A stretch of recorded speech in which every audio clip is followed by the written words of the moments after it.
Hi అండి. నాకు ఇంట్లో ఏమి తినాలనిపించినప్పుడు, నోరంతా చప్పబడిపోయింది, ఏదో ఒకటి కారంగా తినాలనిపించినప్పుడు నేను ఈ చట్నీనైతే చేసుకొని తింటాను. చాలా సింపుల్‌గా తక్కువ ఇంగ్రీడియెంట్స్‌తో ఈ రోటి పచ్చడిని నేను చేసుకుంటాను. అదెలాగో ఇవాళ మీతో షేర్ చేసుకుంటాను.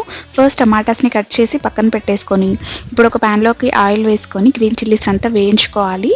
ఇప్పుడు వేయించుకున్న గ్రీన్ చిల్లీస్‌ని రోట్లోకి తీసుకొని, ఒక 5, 6 వెల్లుల్లి రెబ్బలు వేసుకొని, సేమ్ ప్యాన్‌లో టమాటా ముక్కల్ని కూడా వేసుకొని వేయించుకోవాలి. ఇప్పుడు కొంచెం సాల్ట్ యాడ్ చేసుకొని వాటిని బాగా దంచుకోవాలనమాట. ఇప్పుడు టమాటాస్‌ని కూడా యాడ్ చేసుకొని బాగా దంచుకోవటమే. చాలా సింపుల్‌గా ఈ రోటి పచ్చడినైతే చేసేసుకోవచ్చు.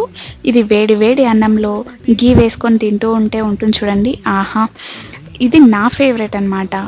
మీ ఫేవరెట్ ఏంటి? మీకు ఏమి తినబుద్ధి కానప్పుడు మీరేం తింటారో నాకు తప్పకుండా కమెంట్ చేయడం అస్సలు మర్చిపోకండి. వీడియో నచ్చితే లైక్ చేయడం, సబ్స్క్రైబ్ చేసుకోవడం మర్చిపోకండి. Thank you.